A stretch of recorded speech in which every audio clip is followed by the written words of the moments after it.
passionate about Cleveland sports. He's going in, touchdown! Browns, Indians, Cavs, the Big Ten, and more. Cleveland is a city of champions once again! Andy and Jarid, Cleveland and beyond. Swing it and drive! To deep right! Here are your hosts, Andy Billman and Jarid Watson. Hello and welcome. It's Andy and Jarid, Cleveland and beyond. He's Andy Billman. I'm Jarid Watson. Cleveland Browns. Wow, what an incredible Monday so far. We kind of knew it was coming. We knew the inevitable was going to happen. We weren't sure when, and it kind of creeped up on us late this morning. The Browns have fired head coach Hue Jackson, as well as their offensive coordinator, Todd Haley. And it all comes back to the fact that we knew that this was a possibility if they were to get thrashed in Pittsburgh, and they absolutely got thrashed by Pittsburgh. After that first drive, the team just... Well, they talk about not quitting on each other, and it looked by the end of that game, there was a lot of quit, especially, surprisingly to me, on the defensive side of the ball during where it looked like Pittsburgh was just going to run the ball down their throats, and they did, and that's how that went. Garbage time touchdown at the end of the game. Andy, you want to roll through a timeline here of kind of this whole situation. I didn't expect both coaches to go, but I think Dustin Fox said it best today so far for me, is that only the Browns could take a loss and turn it into a victory Monday. Somehow they did. Well, yeah, I mean, that's why I kind of felt going in, if they were to lose this game, I kind of felt something like this was going to have to happen. Yeah. Because you could kind of feel it during the Buccaneers game, and it was kind of solidified on Sunday. I didn't really need to see Sunday to solidify it, but it's pretty obvious that Hue Jackson and Todd Haley were not on the same page. And to be fair to either party, you can get into probably who was more at fault. I probably side more with Hughes' fault. But again, at the same time, it takes two to tango, and I don't think Todd Haley ever made really the right effort to get along with Hue Jackson, in my opinion, from what I saw from Hard Knocks. We all saw that. If we didn't have that show, it's hard to make comments like that. But we saw the show. We saw what was going on, and it was pretty apparent even from day one that Todd and Hue were just not on the same page. So today around noon today, you started hearing reports that Hue was going to get fired. Really made it through the ringer around 12:05. Hugh's gone, not officially reported yet. And then an hour later, it comes out that Haley is also going to be gone as offensive coordinator. And then at 2:30 today, it did officially come out that Hugh is gone. It has not been officially announced, but it's been pretty much, everybody's on the same page that everybody's hearing now that Greg Williams will be the new head coach. And to repeat, Jackson out around noon. It came out officially at 2:30. Todd Haley around an hour later was fired as offensive coordinator, and then it became official right around 2:30 that he was out. And around that same time, when rumors that everybody's now picking up on Greg Williams will be the new coach, and then Freddie Kitchens will be the new offensive coordinator. That's where we are. I'm not as shocked as some people are. I thought this would happen after the Browns, if they were to lose against the Steelers, and they did. You could kind of feel it during the Bucs game. I thought the tone was set when they traded away Carlos Hyde. It's nothing to do with Carlos Hyde. It's about what direction the team was going in at that point. I thought you saw very poor play. Last two games, so I don't think the Buccaneers are a good team. No, not at all, because Cincinnati walked in there and did exactly what they were supposed to do. Yeah. Exactly. For the most part. Well, they didn't pull Winston. I mean, that's exactly. A Fitzpatrick. That's a Fitzpatrick special. Fitzpatrick's great coming off the bench. And exactly. So don't wade too much into that. But okay, neither here nor there. Yesterday, and my son was commenting on it, and I felt the same way. That reminded me of the Browns from 16-17, from start to finish. Oof. I mean, that was a 16-17 debacle. There's nothing. We're going to get through some of that. Right. But I've got some thoughts on the offense and on the defense. Right. But to get to the now, and then let's get to the game next. Right move. Had to get rid of Hue Jackson. 100%. The toxic fumes were everywhere on that team. I do not agree with waiting until the bye or waiting until the end of the season. There are times when that's appropriate. This was not the time or case. He had to go. It was really starting to go. It was starting to spread throughout the team. You could see it. And truthfully, Todd Haley probably deserved another chance, but it's actually understandable why he got fired as well. Well, because it's 2 to tango in this case, and I thought both did not do their job. So let me look into that a little bit deeper. I'm gonna psychoanalyze this just slightly. So the Haslams released their statement that basically praises Hue Jackson for being a dedicated, head coach for the past 2.5 years, and barely mentions Todd Haley. And we all know that Hue was there because the Haslams liked him. And we know that wasn't a John Dorsey decision. John Dorsey walked into this, and the Haslam family has always liked Hue. But so this is where the worry comes in. Do the Haslams take back over again, jumping rank and bringing in the next head coach? I will say that I'm seeing signs that that's a no. And the reason I say that is Carlos Hyde's trade was, to me, had to be 100% John Dorsey, correct? Oh, it had to be. So if they're allowing Dorsey to make that move, I'm hoping that they're going to stay the hell out of this head coaching. They cannot micromanage this decision. They can't do it. It needs to be John's decision. I don't think they will. I think, going back for a second, the Todd Haley thing is surprising to me from where we were 2 weeks ago to today. But I understand it because I thought he had some faults. And I thought that he really did not do – I just think Hue and Todd created their own – they just created their own burning of the village here. Absolutely. I just don't think – either one should be thoroughly blamed, but I don't think either one should be, also unscathed. I just thought watching that game, it was so evident how far apart those two were. And again, Hue dug his own grave 2 years ago. Or last year, I'm sorry. Look, you and I both agree, she never came back. So that's Hue aside. Finally it happened. Finally this mess is going to start getting cleaned up. It's a bizarre situation because you really have lost a year, and everything now changes again going into next year. But you can't turn back the clock, so that is what it is. I think Greg Williams is an interesting interim coach, but I think that. The one good thing that I had texted you and that I was thinking about as well is the discipline side of things, which we know that Hue was a lot more lax on that side of the discipline side of the ball, and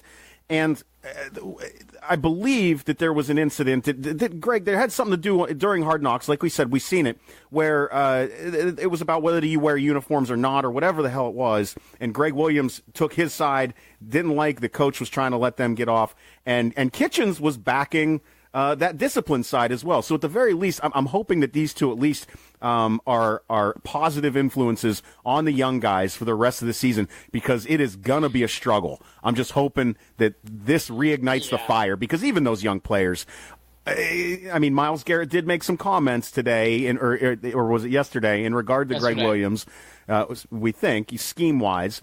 But overall, you can't ignore the fact that at least the defensive side of the ball has been the only lasting bright spot on this team to this point. Yes, I will also say this, though. I thought you could use some more focus on defense to keep it as your strength of your team, and now having them on the offensive side of the ball. I'm guessing it's going to be a true split, and what I mean by that is, at the end of the day, the decisions will go through Greg, but really the offense will be run through Freddie and the defense will be run through Greg. Right. It's going to be really separated, and I think at this point that's the best. Again, I just saw this as very toxic. I thought you had to fire Hue Jackson. I didn't necessarily thought you had to get rid of Todd Haley, but I understand it. But I thought it was very bad after the Buccaneers game. I just thought it was a smelling of it, and then it finally, what happened Sunday was just the exclamation point that everybody needed. And again, Pittsburgh has become a graveyard for coaches and for Cleveland. That's just amazing how that game has fired so many coaches in the Browns in the new era of this team. That said, I thought that was a proper move. This team was in such turmoil. Firing Hue Jackson and firing Todd Haley doesn't cause any more turmoil to me. It takes a lot more reorganization, but it was so bad. It was so bad. Well, we see what it's doing to the young talent. Well, agreed. You had to make a change. that game on Sunday was so. Again, I thought the Buccaneer game was alarming. It kind of got masked because the game went in overtime and the Browns had a chance to win. But it was hammered home against Pittsburgh. Yeah. After the missed field goal by Greg Joseph, game 7. Which, by the way, out of all of this, I'm wondering which one. Is there any way Greg Williams doesn't cut him before Sunday? I just don't. I would hope so. I mean, Mike Joseph's probably a good guy, but he stinks. Yeah. I mean, he stinks. I mean, that extra, the missed field goal is one thing. The extra point was an abomination. It was so bad. Again, this isn't a guy like Crosby who's got some clout with the Packers who can say, hey, it's just one bad game and you shrug on. I mean, Joseph doesn't have that clout. So I would be surprised if they brought him back. But, knowing how the season's going, who knows anymore? Well, and that's what I'm worried about. We're going to go into this game a little bit, but some of the weaknesses and the lack of depth on this team are what stood out in this game and really make me fear the rest of the next 8 games for Baker Mayfield. That is my biggest concern. National take. Someone had a really awful national take in regard to all of this. Did you see the tweet? Because I didn't. Yeah, Mike Greenberg basically said, let me get the – I want to do this tweet properly because I don't want to misquote it. Sorry, I hope I didn't just throw that on you. But when I heard it as I was coming off. Hey, we've been dealing with all sorts of stuff today. This is just one more. That's why the intranet's wonderful. Here's what he said. Baker Mayfield's agent should demand a trade. That kid has some magic, and they're going to ruin him. For the good of the sport, the Browns should not let him go. I actually, at one point in my career, worked with Mike Greenberg for a little bit. Right. So I actually know Mike, not well, but I know him and talked to him. He's wrong. That is a stupid blanking comment. That you could be said about the Jets, could be said about many organizations over the past. That is bleeping stupid, and that's bleeping stuff that just. It's such a reactionary take that ignores all the nuance that goes right back to the things that we do have going for us. And let's not forget, we knew that this was kind of how this season was going to go. Well, not just that. I mean, he's ignoring the obvious. It wasn't working out. Right. Between Hue and the team and everything else. It was putting Baker at more risk. We saw it on Sunday. Well, right. And again, the Browns are really – this is why going 1-31 was so damn – because even when you see progress, it really masks the overall product. The Jets win and the Ravens win. They were great, but it's still – it didn't show the full picture. We now have a full – I felt after Pittsburgh, it's the first time this year, not in a good way, I'm like, I actually know where the Browns are at. I finally do. It's finally come to full circle where we have made some progress. Yep. But you have a long road to go. Yeah. That long road might get shortened a lot by next year, but this year you're looking at 8 games, and it's probably going to be a lot of valleys, not hills. I think you're looking at a lot of valleys, and I'm also for the grand scope of this thing, so now Greg Williams takes over, and I'm hoping he starts making some changes of even things like, maybe Peppers shouldn't be returning kicks anymore. Well, Hilliard did all right back there, right? Yeah, and Mike Joseph, really maybe you should be doing other things other than kicking field goals for the Cleveland Browns. We need to get you a new spot. You need to figure something else out. It's not going to be with us. Hopefully, too, he's going to see things where Baker needs to develop as a quarterback. I'm labeling them on new things. I should hit the key point here. Baker Mayfield's everything. And he's got to be able to develop him and make him feel like a better quarterback because the last 2 games, Baker has not played well. No one likes saying that because it's a rookie quarterback, but I'll say it. Baker Mayfield did not play well against the Steelers at all. Right. He made 2 throws that were the Joe Hayden interception was underthrown, and there was another ball that was very poorly underthrown during the game. Well, and he also had issues when it started raining late, too. That's correct. You're starting to see some of the wear of a quarterback going through a rookie season, and that's fair. It doesn't mean he's going to stink. It just means he's not playing. Like, again, people hate saying it. No, I mean, you can look at his numbers, 22 for 36 for 180 yards, 2 touchdowns, 1 interception. Those numbers don't make you hate him. But he played poorly. I mean, exactly. I really thought the Buccaneers game's one thing. I thought he had some moments. Forget the last drive. Baker stunk on Sunday.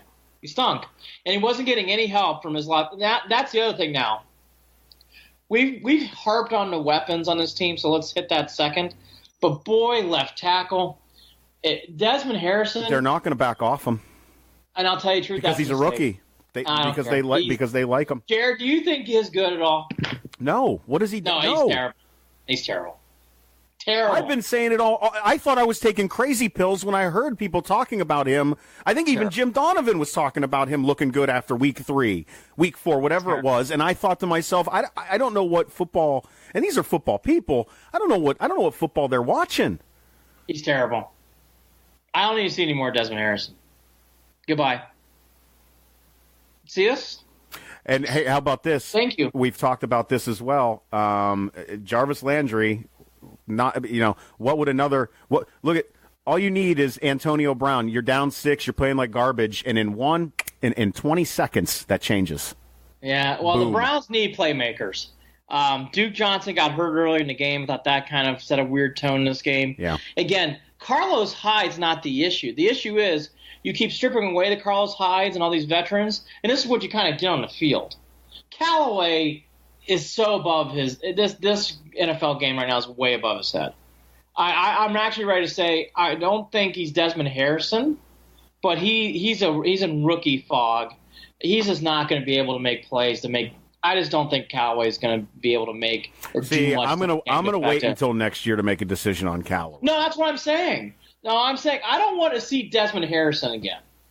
I want to see Callaway next year. I'm worried more, too, about Landry with his high highs and low lows. I don't want him getting manic with his attitude in regard to the situation he's in right now. I'm hoping he can continue to be a leading voice in that, on that offense going forward. Yeah.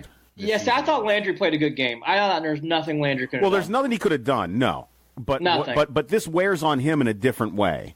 This wears on him where he loses patience and he's not good at hiding that. No, I know. Look, the only guy, again, Callaway, you and I are on the same page. I want to see him come back next year. I don't know if I want to see Desmond Harrison come back. I think I'm good. I think I've seen enough of this. He's not that good. I think we're ready to move on from Desmond Harrison. I just don't see it. I have not seen yet anything where it's like I can see progression or I can see him playing better. And I thought yesterday – he was hiding in games. I thought yesterday it was so blatant how bad he was. To your point, maybe he was misleading people because of other things that were going on during the game. It was such an eyesore how badly he played on Sunday. He stood out on every play. Every play his back was turned. Every play. It was so evident. He really struggled. He really struggled in the Bucs game. Frankly, he struggled in the Ravens game too, and I just don't think this is getting better. Well, that was on him. I'm just making sure I'm not wrong. That was him in the end zone with the hold. Correct? Yes. Yeah. Yes. And by the way, he appropriately did the right thing because Baker. He had to protect. Yeah, he would have been blindsided. He would have been blindsided. So that's not the point there. He did the right thing. I mean, he was beaten. He goes, "Well, I'm not going to get my quarterback killed, so I'm just going to take the penalty in my own hands here." Again, and those are the things that now, if you want to switch places now. What is interesting that I kind of teed up last week, now, for the first time, the focus goes on the John Dorsey. We will find out if that's something that's a good thing or is it a bad thing. I think so far it's been okay to good with him. Mm-hmm. He's obviously brought in some good things to this team. Some great things to this team. He's also come short on some things. I think he's also done some things that have hurt 2018. And he now will get a reprieve because Hue Jackson's gone. He deserves one. He was forced into this marriage. So everything's a clean slate. And again, John Dorsey, I think, is the right guy in position here. I think I believe that. I think it's getting rid of Carlos Hyde was kind of cutting off your nose to spite your face. I agree. We're going to make Nick Chubb run this, and the only way that I can get you guys to do that is to get rid of him. I also thought, to be truthful with you, that he was kind of signaling, I'm ready to get rid of Hue Jackson. I really truthfully believe that. I do. Well, that move could have also been that he's ready to get rid of Todd Haley, too, because Todd Haley was the one who was refusing to do those things. And all of that to spite Hue. That's right. And again, for all the Todd Haley fan club out there, and I do like Todd. Hue Jackson's a good man, but he's a terrible coach. Todd Haley did not do enough to keep his relationship stable with the head coach. And yes, it's impossible with Hue Jackson, but Todd mismanaged that horribly too. And by the way, his offensive coordination skills were not that good on the field. No, because we can also say this: out of eight different receivers yesterday that are listed, one of them, Brashard Perryman, of course, didn't get any receptions, and also, surprisingly enough, after seven weeks of at least doing something, David Njoku, where was he? David Njoku, but that's him. He's average. Was he hurt? No, he's average. There was nothing. He's average. Did a ball go his way on Sunday? Jared, he's an average tight end. That's what average tight ends do. Sometimes they play, sometimes they don't. There were sets where the Browns ran 3 tight ends on the field, and still nothing. David's an average player. I don't think he's cuttable, but he's average. I mean, come on. He's not going to win you a big game. Not going to win you a big game. The Browns don't have enough playmakers. Yep. At running back, at wide receiver, and at tight end. I would have felt differently about running back if you had Carlos Hyde still, but you're now running back short to me as well. And I think you need another running back. That's why I don't understand that move at all. So I think you're running back short. You don't need a starter, but you need some depth in there. So I think as season goes on, I think Chubb's going to get some tired legs. Yeah. I mean, he had what he had under 20 carries on Sunday, but that's going to. I mean, he's going to be seeing a lot of playing time. Yes. I want to see if he makes it throughout the whole year. So I think they're running back short. They're probably 2 wide receivers short. And truthfully, I think you can draft 3 tight ends, and I wouldn't complain. Because all those tight ends for the Browns. How are you going to do that when you got to start loading up that offensive line to protect Baker, too? So we have all these sticky oils again. Right. I mean, that's right. And that was my point I was going to allude to. But you have a left tackle problem. Honestly, it wouldn't be crazy to draft another kicker because the kicker we have is no good. You really could use some sort of player on defense again that you're probably a cornerback and a safety short. Because of the Terrence Mitchell injury, maybe if he comes back, you feel better about things. Right. But again, all this concludes to is the Browns still have some holes. Because that's my point about alluding to the tight ends. Well, of course, but you also need a left tackle. But all these tight ends, deceptive valves, I've seen enough. We're good. See you later. I'm good. Are you good? I'm good with the tight ends. David Njoku can stay. I'm indifferent. I'm indifferent at the end of the day. Do you really want to see deceptive valve go out for another pass? I mean, come on. I don't need to. Right? I don't know. I don't need to. No, yeah, but you know what? I think we're getting to the point where we can do 2 running backs in the backfield, maybe do some blocking. We need more guys on that line, and if you've got you're getting to my point. We got to start. Look, if Desmond Harris is leaking oil, let's give him a friend. Yeah. I mean, let's put another blocking. Let's go back to the 80s and early 90s where you used to have 6 offensive linemen. Do you know why they had 6 offensive linemen? Because if you don't, your quarterback gets killed. The Browns don't have the offensive line. They can't go 5. Nope. Get a 6th in there. No, they can't. Whether it's Austin Corbett, whether you want to go to tight end, I don't care. Well, that's the other problem is which one of those guys can actually block too. Hey, you know what? You're going to have to figure that out. And again, I don't think it's Nick Chubb. No. And again, he can't do that because he's carrying too much of a load. Exactly. Again, they're running back. That trade, people can explain that to me. I'm blue in the face. I will never understand that trade. All right, that's neither here nor there. So again, it goes back to my point. So okay, you need someone to play on the left side to help out Mr. Harrison because he stinks. Now you need to get some more weapons to help out to get things down the field, and you're probably going to need another running back at some point. So with all that said, the Browns have won 2 games. You get blown out again against Pittsburgh. Let's go to the game. I guess we haven't done that enough. Outside of the first quarter where the Steelers basically took a snooze fest, the Browns really got blown off the ball on both sides of the line. Really, Roethlisberger, I agree with Tony Grossi. I kind of felt the same way. It's almost like the beginning of the second quarter. He goes, you know what I'm going to do? I'm just going to turn on the light switch, and we're going to start firing passes. And then Connor really tore up the Browns again. Another running back just having a field day against defensive line. Embarrassing with the holes and bouncing off tackles like crazy. Well, that's what happens when you start losing faith in your team. And that's where the quit came in. It was that last possession where you just saw it. Oh, everybody quit. The tackling was terrible. For how much this defense has improved, the running game on defense is terrible. The passing game has gone leaps and bounds, and it's aggressive defense. Those two things have really improved. So you're getting more turnovers, and the passing defense has really improved. It's shocking how much it's jumped. But boy, the run defense stinks. It's really been there every week. It's been there, and for how much Myles Garrett is athletic. How many goddamn times do you have to see Myles Garrett run up the field and then there goes running back running right past him? How many times? How many times do you have to see that? I honestly thought they would have started trying to address that last week. I don't know what's going on. I mean, how many times do you have to have a running back go right past you to make an adjustment? I mean, at certain points.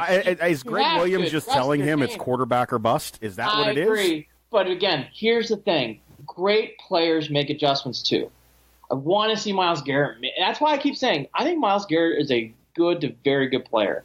I don't see great. And that's what you want to see after your number one overall pick in the draft. But I don't think that he's losing the confidence that other guys are. And I think that he's turning this into a net positive for his own for himself.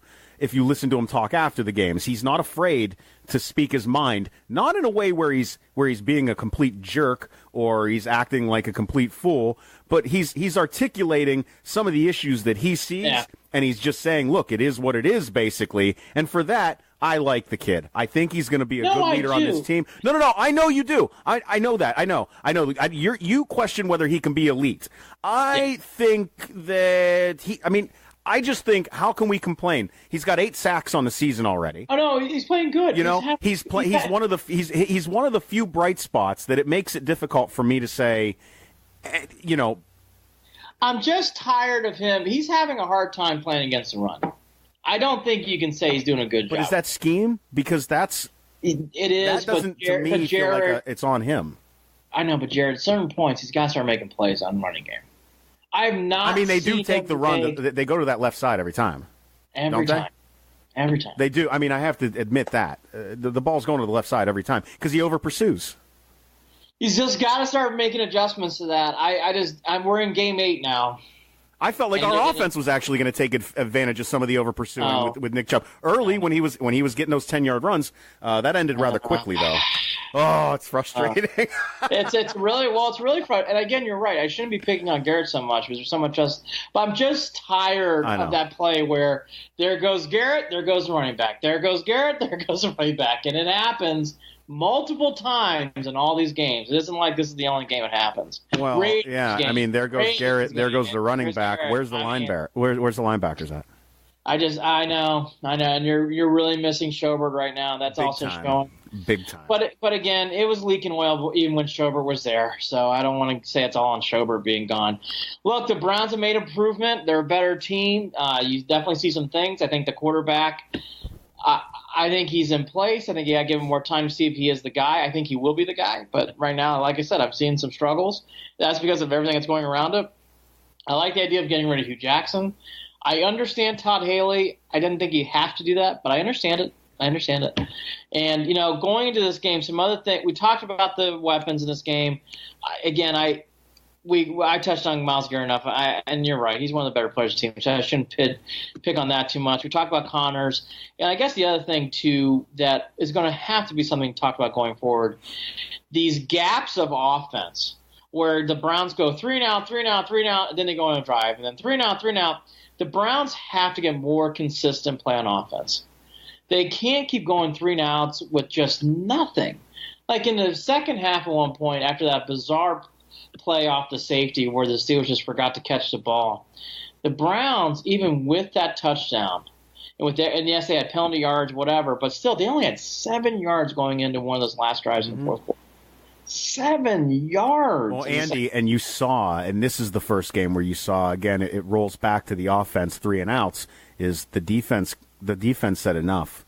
You've got a team that's got a +8 turnover differential. +8, that's playoff. caliber. I know. Well, they're not caliber. Well, when you again Super Bowl caliber, leading the league. They have to start making. That's how bad their run defense is. I'm just going to say it. That's how bad the run defense is. If their run defense was average, you'd probably win a few more games. But they're not. I'd say if their offense was good enough to score on at least half of those turnovers, they'd win a few more games. And by the way, that's what my problem is. That's why they give up. Very fair. Too. That's what gave Connors all those yards on that last drive and bouncing off. I'm not disagreeing. That's it. Okay. Let's flip the bill. The offense has to start doing more. Has to. I mean, what I'm seeing now though. The biggest glaring problem outside of playmakers is they have to protect the left side of the line. I know that everybody keeps talking about both tackles and the right tackle is not playing well either. No, but Desmond Harrison's why is he on the left side? He cannot. Baker's going to get killed from a blind side. It's going to happen. Again, unlike Callaway, where I agree with you, Callaway needs to come back and do more next year. But I've kind of written him off this year. I just don't think he's going to do much more. No. And that's okay. He's a rookie. Let's give it some time. I think he's been through hell and back right now. But Desmond Harrison, to me, I don't think I need to see coming back. I'm pretty good. No, because it was an experiment to begin with, wasn't it? Again, I'm pretty good. He's not NFL material. Sorry. Nice kid, probably, but no. Good news, the Chiefs coming to town. They've only lost one game. Well, I was going to say good news at least because their defense isn't as good. I'm looking at it as a survival. At this point, but yeah, the Browns are going to get smoked. There is a red storm coming. Dude. They're going to get. I know. I mean, I know. I will say, I like the chances without Hue Jackson in charge. Yeah. That's how bad it was. Well, he was a dark cloud over the team. He just was. And whether it was him and Todd Haley, whatever. Yeah. Whatever. Well, let me just say this, too. For anybody who goes, you can't fire a coach in midseason, BS. Watch that game in the second half. And just watch. And by the way, the penalties again in this game. Lord have mercy. I mean, how many times? We got the two leading teams of penalties in the NFL going against each other. So I mean, you literally hold your breath after a play now. It's like, any penalties? Well, hey, and you know what? We could still look at the refs, too. The refs had their issues again, too. Bad spots on the ball, not understanding the free kick, blah, blah, blah. I'm going to go through this spiel again. Yes, but that's what happens with losing teams throughout any sport. When you lose this much, it's easier to call plays against you. Oh, now this isn't a complaint in that regard. This is on both sides of the ball. This is something that I'm just seeing is becoming a real issue. You know, the same guy that replaced the guy that was fired is over there picking up flags and doesn't know what he's doing either. No, I agree, buddy. It's terrible. But look, refs are not – that's for – No, of course not. But I couldn't ignore it. I hear you. Well, it's like an itch. You have to scratch it. And I feel That's exactly what it is. If we're talking about this game, I got to talk about that aspect. I am not Mr. Blame. I know. I'm not Mr. Blame the ref guy. You know I'm not. I don't do that. I don't do that because I was actually sick of it from seeing it the entire week. I was so tired of people blaming the refs for the losses. I didn't want to even. I don't want to address that stuff, but I had to address that they still looked goofy at times with some of the stuff they were doing. No, Terry, I'm going to do my thing. I'm going to hit the worried button. Now we're panicked, right? All right. We can now. Yeah. I mean, it is full go. We all knew the hurricane was coming. The hurricane has now landed. It's safely in Berea now. Hopefully the storm passes here, but I don't know. It might end up over the queue again pretty soon too. Well, we're gonna go there next. But before we turn the page, that's a low front that isn't going anywhere. Onto our goodbye to Hue and Lue Monday here. But to finish it up, Hue Jackson had one of the someone compiled totals. 219 coaches. So I'll have to look on Twitter again. Yeah, his winning percentage is now 218th. Yes, it did not work out well here. Clearly, this move had to come. It is interesting that Todd Haley got brought into it. I think it's understandable why it happened. But now, looking forward, because we just gave all the gasoline. And again, the problem is we need a left tackle. We don't have enough weapons. Your quarterback needs to have a better surface around him to improve. Defensive running game needs to improve. You have some good things on defense, but you could play better in the running game. Right. Okay. We got all that said. Now, for the first time starting on Monday the 29th, John Dorsey is now his head's on the sling. It'll be interesting to see how good it does going forward. There's no more Hue. The scapegoat. But what are you actually going to be able to grade at this point until he brings in his own guys? That's my point. Like we're gonna sit here this year for me right now is keep Baker alive 8 games. Oh no! I don't care if they sit him. But by the way, Jared, I agree with you. But the clock starts for him now. Right. Because there's no more Hue distractions. Certainly, Greg Williams is not going to stand in the way of anything. And by the way, Hue Jackson wasn't either. But there's no more influence in Berea. This is the John Dorsey show starting today. It is his show. No more distractions. No more mulligans. Let's see what you got, buddy boy. Let's see. You put my words out of my mouth. Let's see what you got, buddy boy. So that was a wonderful display, again, of how things can go horribly wrong in a Steeler game on the road. That game is frightening, and I hate the Steelers. Again, I'm sure Pittsburgh's got nice people. I have several friends who are good Steelers friends. Absolutely. I hate Pittsburgh. I hate losing to the Steelers.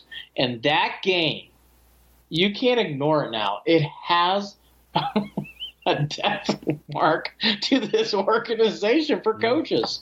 It's amazing how that happened again. By the way, I think that should count towards my win total and picks. Because I said he would get fired. You called it. You were one of the first. I just could feel it. You said which game it would be. Steelers. I couldn't have seen it go on any longer. I actually, this morning, I kept wondering, how before I went into class this morning, how the hell, I posted it on Facebook, it's 10:44, and Hue Jackson is still the head coach of this football team. Yeah, I just couldn't believe it. And then you texted me at 1 o'clock almost. Bye, you. Again. He gone. We'll do a wrap-up show of the Browns. I thought this season all started turning on the Carlos Hyde trade. And now we've had 2 losses. I think that trade has cost 2 losses. Let's see now how things move on moving forward. Because there's not going to be a lot of pressure on this Chiefs game. It'll be an interesting week. None. I'll give some positivity. I really don't think this game has any pressure out for the Browns. I think Browns fans are going to be sloppy drunk in the stands next Sunday, too. It's going to be one of those free-for-all games. As I say, chatty fans. Chatty. There's going to be some chatty fans in that fan base. But again, if you want a positive, there should be no more pressure. No one expects you to beat the Chiefs. No one. So it's a good week to pull off a big upset. We'll see if Jared and I can predict that upset on Friday. I don't know, but right now, if you're probably asking us, we'd probably go. I don't know. No, that's the thing. It wasn't like. This was, again, you're coming off of the same thing that happened against the Chargers. It was the Browns disappeared, and you just wonder why. What was it? Why did they disappear? Yeah, I thought the Chargers game was more of a reflection of the Ravens' win. More of a hangover from the Ravens' win. Right, I thought that Buccaneers game was a must-win for Hue, because I knew this was going to happen. Yeah. It was just teed up perfectly. Again, the Steelers came off a bye. They were rested. You think the Steelers like tying the Browns? Hell no. And then, what happened on Sunday happened on Sunday. Cleveland Cavaliers. It's officially turn to page day and coaching. Let's go to the Cavs. The Cavs also did a turning of the page. I was going to go off on this even before it happened because I watched that miserable game on Saturday night. I had on World Series, I had on Pacers Cavs, I had on Notre Dame and Navy. Well, let me tell you, I was shocked that Ty-Lue got fired. But for people who watched the Indiana Pacers game, that game was so bad. There were literally multiple passes that went into the stands. Let me repeat that. If you didn't watch the game, multiple times passes went into the stands. Didn't just go out of bounds. Went in the stands. People in seats. Yeah, full disclosure, I didn't see it. I was with family. It was my daughter's birthday. I was busy. Okay. I was busy throwing a birthday party for an 8-year-old, which I'd normally feel bad, but it doesn't sound like I'm missing much. No. Jared has a life. I do not have one. So when me and my boys sat and watched the game, eating popcorn, watching things, because my son wanted to watch the game, and I did too. So we sat and watched the whole game. And then the other thing, too, that really became apparent at the end of – there's many things. Okay. That was the one thing. The turnovers, everything was so bad in this game. I want to get to the Pacers game first and the reaction when it happened. If the Pacers wanted to in this game, they could have won this game by 20-plus points. The Pacers really did not put their pedal to the metal in this game. There were times it looked like the Cavs were chasing the Pacers. There were so many times where the Pacers would have a breakout and a 2-on-1, and then the Browns and then the Cavs defender were going to the stands, chasing the Pacers player, and there would be Oladipo for an open layup, or Austin Coburn was an open layup. Just so many times you would see breakdowns defensively where just no effort at times where it came back to getting back on defense. You saw better effort on the offensive glass, but none on defense. The Cavs, for a team that's younger, they don't hustle well at all. I mean, it's startling at times. And then you really go into these moments where you're like, okay, the Cavs aren't playing well. It's very evident. Rodney Hood stinks. He's got to go. Right, and we've talked about this. They might have to cut him. They might have to cut him. It's my 9-year-old son yelled at one point, "Don't pass to Rodney Hood." And I knew what he meant. It's like, oh my gosh, you are so bad. You can't be touching the ball. And his numbers don't reflect it on the stat sheet, but Rodney Hood might have to get cut or traded. He cannot stay much longer. Well, and we've also got to look at this. Jetty Osman, 32 minutes, more minutes than anyone on the floor again. 4 rebounds, 3 assists, 10 points. Jared, you know what's sad? He actually – I was going to make this mention. He didn't play well, but he actually played better. He still stunk, but he stinks. But he got to keep – I know why. Because you put too much into him. You have to keep him right now. But Rodney Hood you can cut. I mean, can we say that Larry Nance is still is doing really well considering what he's surrounded with right now? I was going to bring him up. There's 2 players who I'm like, I really like what I'm seeing. Nance Jr. and Sexton. I think those 2 players are fine. I see things in them, but again, on this team for this season, those are 4th and 5th options, maybe. Right. I mean, they're not 1, 2, or 3 options. But Larry Nance Jr., he played a good game.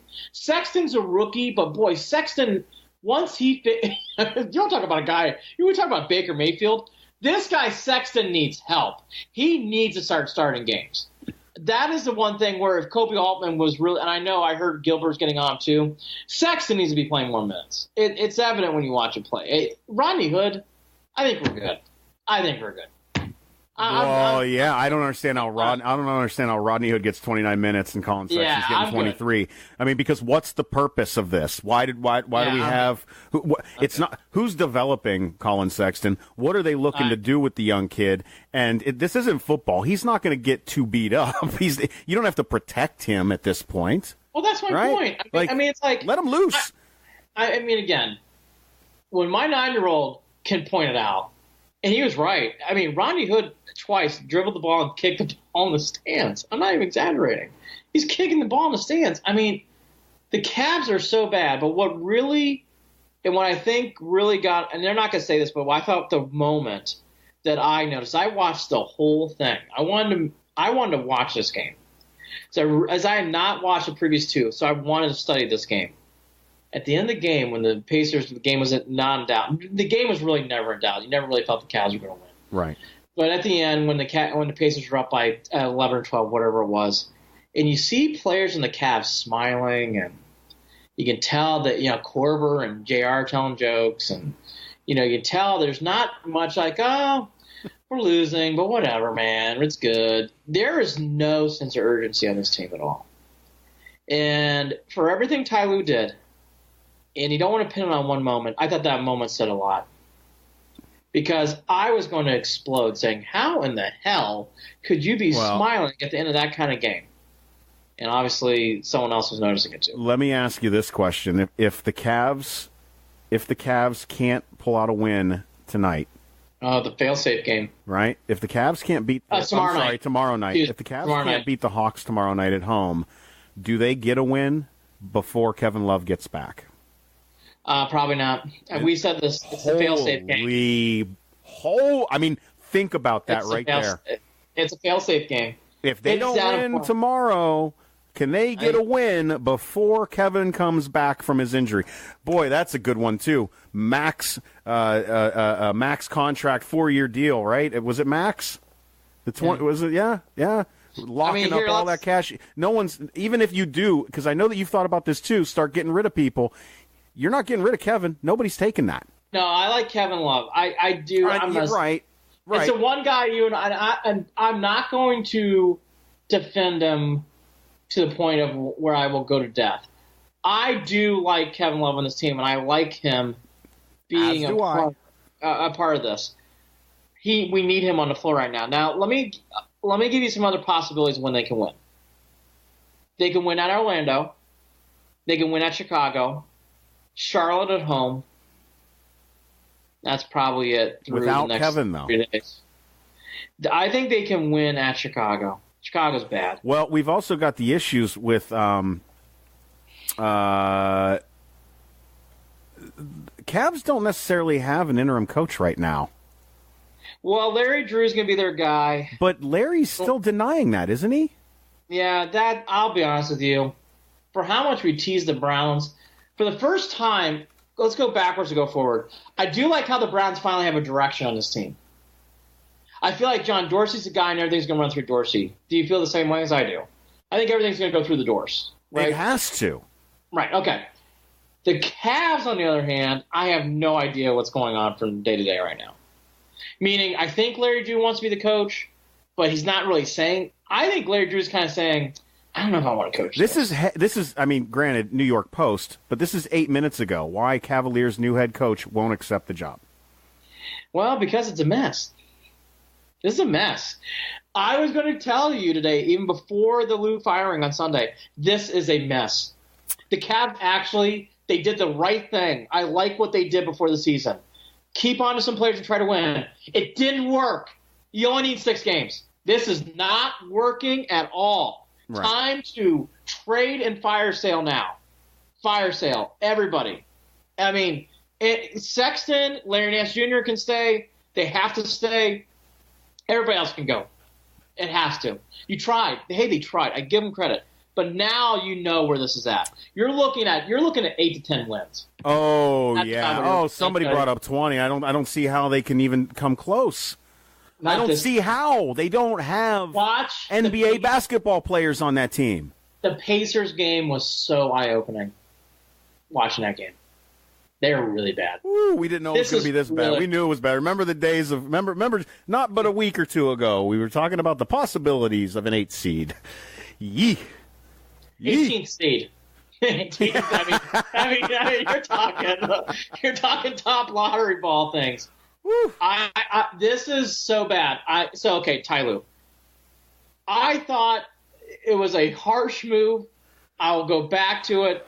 The Pacers at the end of the game, I saw the same thing I think some other people saw. You saw a team that didn't really care, didn't really give a blank that they were losing that game. I saw it too. I saw players who really didn't get emotional that they were down by 11 or 12. And frankly, it could have been more if the Pacers were trying harder. It's bad. Jared's bad. This is really bad. Well, do you fault them for being that way? I do. Your professionals are getting paid. Gotcha. In college, I get it. I just don't know what in a league where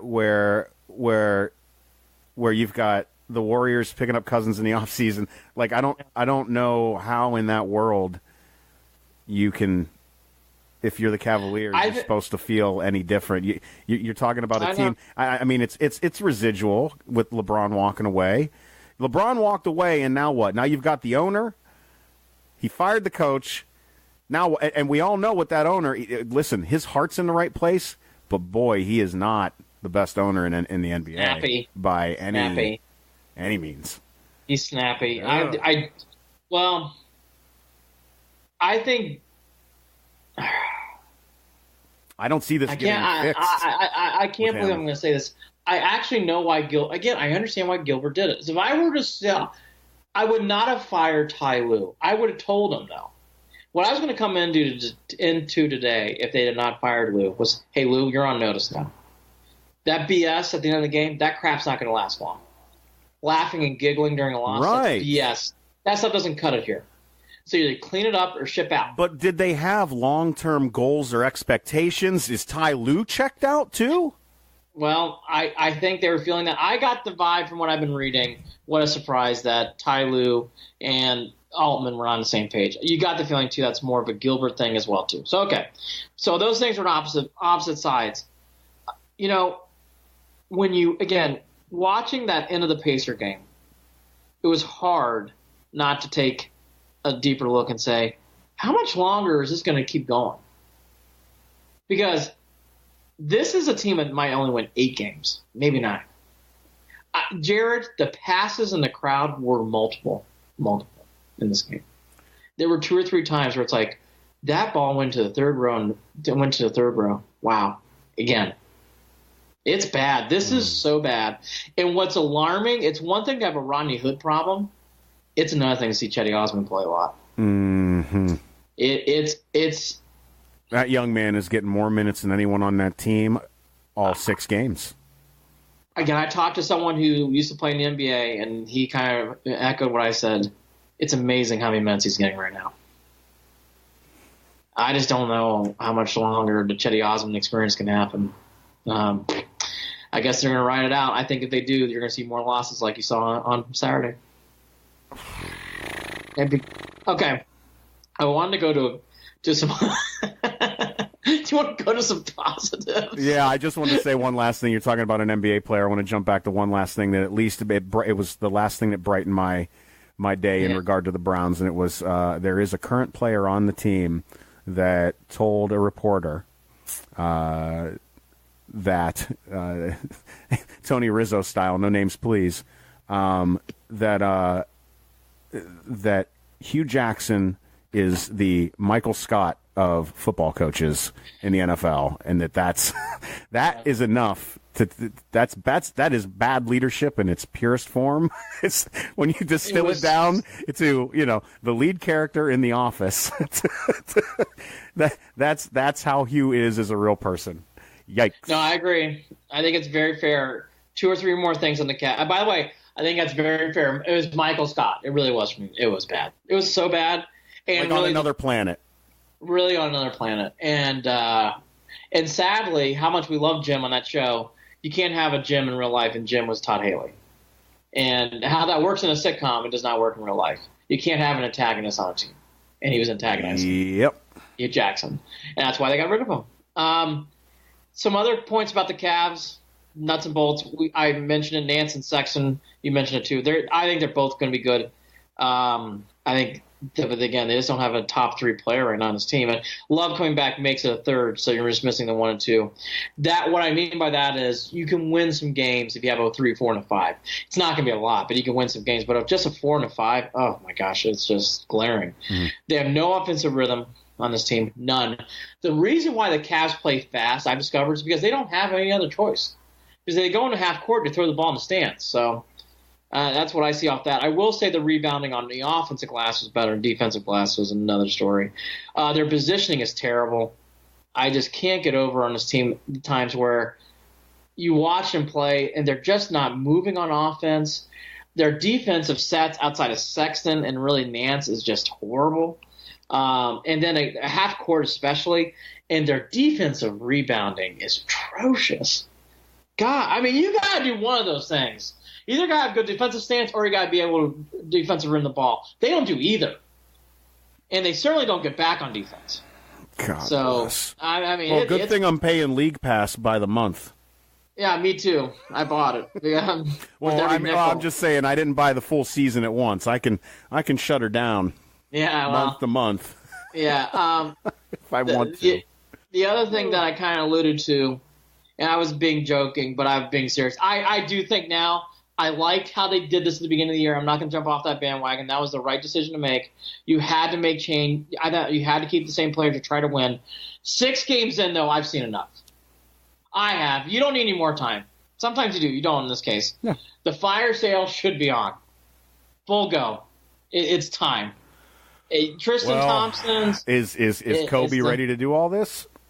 I think it's going to have to be because that's why I was going to get to. I think for the Browns, we kind of answered our own questions here, and you and I are going to do a fun game, which I'm going to create during the week called the Browns grading report. It's time for midterms, and we will grade the Browns, which will be so much fun next Friday. Let's do it.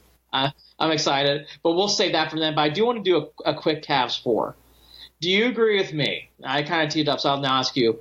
Should the Cavs push the panic button and start the fire sale? Absolutely.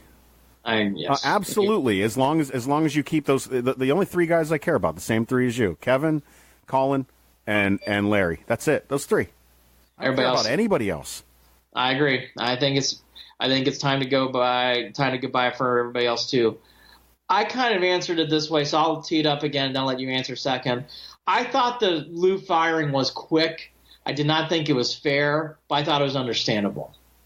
I still don't think you should have fired him that quickly, though. I think you should have given him notice, meaning, hey, that cannot happen.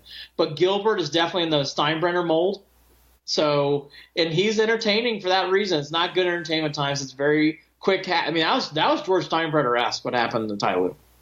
Goodbye. Thank you for everything. Goodbye. Yeah, there wasn't. Was there a bit? Was there a? I didn't see a note or a letter of thanking or any of that stuff come out.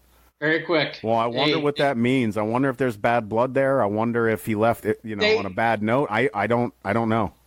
I think Altman did thank him for the championships. I feel like there should have been a little more, not to say pomp and circumstance with someone being fired, but come on. He did release a statement. He did release a statement saying thank you. I thought he did. He did say thank you for winning a championship. Okay. But again, the thing is with something like that too, and again, it goes back to this whole thing where right now the Cavs have so much that they have to. I don't know what. Well, they have so much now in flux. That's why it's a net neutral for me. It doesn't mean anything. It's not a positive. It's not a negative. Honestly, when I heard it, I was surprised. Wow, they're doing Lue like that, and then that was it. Because what are you gonna say? So he's probably relieved. Again, for people who didn't watch, that Pacers game was eye-opening. Yeah. I thought it was so eye-opening. So now to my second question for part 2 here. Is Colby Altman on the clock? He's always on the clock because your owner doesn't care about a GM. Yep. I was going to say, Griff is your proof. Yeah, you're next up on the firing squad. And I'll tell you the truth, this Larry Drew... Again, I don't know that relationship, but... No, I don't know. Well, again, Gilbert's from that Steinbrennian mindship. I don't think he's going to – he wants to win. I do like that about Gilbert a lot. I must admit, I love that he wants to win, and he does not put up with this. Right. I think Colby needs to be very, very careful of his decision-making from here on Jerry out. Jones wants to win too, so I don't know. No, I know, but Jerry's not like Gilbert. Well, not the same, but I mean, it's still an owner that's in the conversation. Yeah, I hear you, but Gilbert really does remind me. I'm not throwing that term around lightly. He really reminds me of George Steinbrenner. He really does. He wants to win, will win at all costs, and will do whatever it takes to win. I do like that in an owner. Does that old school ownership mentality work in today's NBA? We'll find out. That's a very fair question. We're going to find out. I think it does when you're winning, but when you're not winning, it doesn't help. But the Cavs are kind of stuck in an island. That's why I understood and again, it's not fair. I didn't think it was the right thing to do. I would have given Lue one more chance, but it is what it is now. When did the Cavs win a game? We kind of alluded to this. I'll ask you first. When did they win a game? I don't know. I have zero confidence. I have zero confidence that they win one game before Kevin comes back. Oh, I shouldn't laugh. You laughed. You laughed because you'll cry if you don't. Release stress. I don't see them. I don't see them getting a win. I'll make a prediction. It will not be Atlanta, by the way. I think it'll be at Chicago on September 10th. November 10th. On a Saturday, 8 o'clock. Be there. Tickets right now are only $23 on a Saturday night in Chicago. Oh, come on now. You'll get them cheaper than that if you wait closer to the game. You know that. Okay. Right now on Vivid Seats, the lowest ticket for the Hawks game on a Tuesday night at 7 o'clock. What do you think the price is? The lowest ticket. Oh, goodness. For a Cavs game. For last year, to be fair, to give it reference, last year for a Cavs game on a Saturday, against the Jazz was about $23-24. What is it right now? Oh, it's got to be a giveaway. It's going to be free $3. tickets. There you go. Three. That's the value. Woo! That's the value of a seat in the queue right now. $3. Last year, there was about 100 or so tickets for 24. Right now, there's over 2,000 tickets for $3. Over 2,000. Plenty seats remaining. It's going to be interesting to see it go. So I say Chicago. I think at Chicago on Saturday night on November 10th. That's what I think. Okay. It's not November 21st when the Lakers come to town. No? Not going to be that night? Okay. Again, I How hope much are those tickets going to go for? I want the Cavs to prove us wrong. Beat the Hawks on Tuesday night. I really would beat the Hawks on Tuesday night. I really would. But you may not have a coach, so. But exactly. I don't know. Hey, if they can win without a coach, what a Houdini ass. Bring back the player coach. Okay, let's ask this. What happens if Larry Drew says no? Listen, I really genuinely feel like he is going to say no. I have a feeling that there's got to be. I mean, you see even. Listen though, real. I mean, this is LeBron. You saw his tweet in regard to Ty Lue getting let go. You know where to find me. You and I are going to do something together. Those two have a good relationship, despite the fact that he pushed him out on the outer edge. I know, but again, I just think the LeBron factor plays more into who wants to come to Cleveland. You know, he's the one who controls who. Nobody likes that owner. Nobody likes that guy. You know that. I know. That's why I don't think the Steinbrenner-ish attitude works in the NBA, because you got players with a lot more clout. Well, here's the thing, though. The Yankees give guys like him power. Here's the thing, though. The Yankees went through a period in the '80s where no one wanted to play for New York, and no one wanted to go to still a destination. Cleveland can be a destination. I really think so too. I genuinely do too. I really mean that. I mean, look, it goes in waves. It just right now. Look, it's burning hot fire bad. It's really bad. I was going to go off on this before Ty Lue. I still went off, I think, but I was going to go off. That Pacer loss on Saturday was eye-opening. It was, wow, and we don't care that we're losing by 12 or 13. Okay. I guess I shouldn't care. Is this, last question, is this rock bottom? You don't see me shaking my head right now. Are you shaking your head yes or shaking your head no? Left and right, brother. Oh, boy. How can it be? Oh, man. How can it be? After listening to you now, I'm thinking about it. It probably isn't rock bottom. God, can it get worse, though? This is so bad. This is bad. I'm telling you. You've got an owner who has alienated himself. It's bad. Cannot believe with coaches and players, in my opinion. I might be wrong. I might be over-exaggerating, maybe the effect that money would have. But there's so much money in the NBA. Again, it's a very cash-rich league. Why would anyone want to put up with him if they already have it in their minds that LeBron said this is not the dude you want to work with? Ty Lue says it's not the dude you want to work with. Again, I will say this in sports. I think, than you think. It goes to momentum, and right now there's no positive momentum for the Cavs. It looks like, I can't ignore it. It looks like hell on earth. Things can change in this league. Things can change in any league. But right now it's bad. There's no question about it. Before we get to Friday, we'll see what the Cavs do on. They play again the Hawks on Tuesday. We call that the fail-safe game in this podcast. I think it is. Because I don't think if you win this, it could be a while before you win again. And then the Nuggets come in on Thursday at 7 o'clock. So we had a big show today. We will get to I will do all college football next week. Yeah. The Irish, really, there's nothing really to analyze. If you were people out there looking for a breakdown at the cocktail party, I'll say that. I'm sure all of you were. We'll do that on Friday. And we'll get into cover that and a review, and a preview. We can lump it all in. Yep. Yeah, and then we're also going to do the reveal on tomorrow night of the playoffs. We'll see who's in and who's out, but I think it's pretty much a checkerboard scenario, meaning you pretty much know who's going to be in or out. And again, that all changes anyways from week to week. The World Series is over. We'll get into that next week because I am very exhausted by these two teams in Cleveland, whether it's the Browns. Let the Cavs steal more of the exhaustion, but boy, the Browns said, no, we trump you. We trump you again with what happened on Sunday then today. Boy, those two teams, it took a lot of exhaustion out. I will say with the Browns, better times ahead. I think they have finally reached another cleansing level here today. Not sure why it didn't happen last year, but with that said, who cares? Had to be done. Finally happened, so now they can finally start moving forward. Let's see how this week plays out. Greg Williams is the new coach. No more Haley either, and again, they've kind of put our emphasis on that, or my emphasis. I thought the Haley thing was fair, only because I don't think he did enough either to salvage this relationship or make the team better. No, absolutely. So, I told my wife, I said I probably would have had the same problem. I probably would have done the same things that Todd Haley did to Hue Jackson because I wouldn't have been able to hold back on him if I really disagreed with him. And Lord knows I would have disagreed with him. So I would have been fired too. I wouldn't have been any different than Todd Haley, which is unfortunate, but as human beings, that's just who we are. Yeah. Hey, let me cheer you up real quick, Andy. We're talking about all this here for Cleveland sports today. What are they talking about on Boston radio right now? Oh, well, they're probably talking about the Red Sox. They're probably talking about Wouldn't it be nice?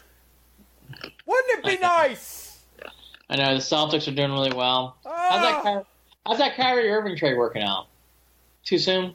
Too soon? Just let me... Well, at least you got that. Yeah. That didn't work out. That did not work out at all. You feel better? I'm glad you were able to grab onto that one. I mean, let me just... Okay, here's my final points. I'll let you sign us off.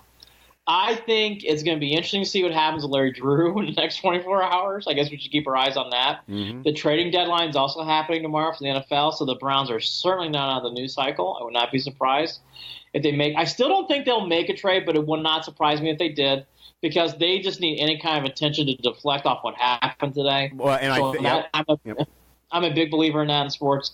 When you have something like that happen, you do something to deflect the attention away. So I would not be surprised if the Browns make a big move now. I still don't think they will, but I wouldn't be surprised if they did. We got into Larry Drew. The Cavs are really bad. I would suggest to keep watching them now because I think it's going to be interesting to see how this team does go moving forward. No one else has to be punished for that, but I will keep watching the games to keep our eyes on what's going on with that team. And then, like I said, we got all that stuff going on in college football, a great college football weekend coming up. But just to step back, the thing is, I hate losing the Steelers, but something you just can't get away from is how that game at Pittsburgh has now become the death march and funeral for all these coaches since the team has moved back. It's just been amazing, Jared. I can't get over how that game now has had so much history of coaches being fired. It is remarkable. Hopefully better times ahead for everyone. I think that the Browns that Dorsey needs to make some sort of move, not necessarily for any other reason than to make his rookie quarterback's life easier for these next 8 games. It's the only thing I care about. That's it. I will say that would be a big help. I would hope that he would do that. Will he do that is to be seen. I don't know. I'll say this too. The way they are going now, there's a big argument could be made in the building. Let's stand pat and let's get reloaded for next year. And again, that whole trade with Carlos Hyde set the tone. Set the tone. I will never understand that trade until I see the 5th round rookie kicker we get from that trade pick. Or that's too early for a rookie kicker. Maybe 7th round, and I'll say this too. Mike Joseph, love you to launch you to leave. Make that cut, please. Oh my God. That would make my Monday so much better. The field goal was one thing, but that extra point, holy mackerel, would have. Oh, my God. You only sit and laugh. That was high school bad. Woo! That was such a. It almost looked like he kicked it that way on purpose because he saw the pressure from the right side, if you remember. And he reacted to it like he got spooked. That's what I saw. I didn't watch a replay. What was funny was when they used the replay of the field goal is when you're kicking into that side of the field, you get to watch it multiple times because the camera or the screen is up between the goalposts. So he got to watch that multiple times as he missed. Whatever. Whatever. Andy, I'm just. This was. For people out there who are not Cleveland fans who watch this, you just experienced a Cleveland weekend without one win. Without one win. We love our teams. And we'll do it again. There are better days ahead for the Browns. I really believe that. The Cavs. All right. Ricky Davis type stuff. I mean, we're really looking at. I mean, I'm sorry. I got to do one more thing before you sign us off. I can't get over how bad the Cavs are. That was eye-opening on Saturday. I've watched a couple of their games, but watching them again on Saturday, it's like, oh my God, we're really this bad. It is really getting this bad. Francona's still the coach, though. We're good. I like him. I like our manager. Go Tribe. Go Tribe. Free agency's right around the corner. Go Tribe. Yep. 2019 draft right around the corner. I babbled. Cavs lottery pick right around the corner. He's Andy Billman. I'm Jared Watson. Cleveland and beyond. I am beyond a lot of things right now. Take care, and we'll talk to you again soon. Andy, I'll see you, brother. See you. Everybody be safe out there. Let's not lose our jobs in the next couple days, all right? Let's just stay in the straight path. Go Cleveland. I think at this point it is what it is. Take care.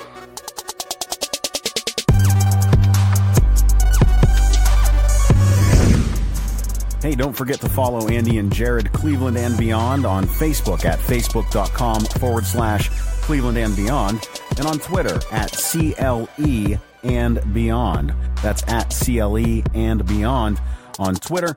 You can also shoot us an email, andyandjarid@gmail.com. Looking forward to hearing your comments.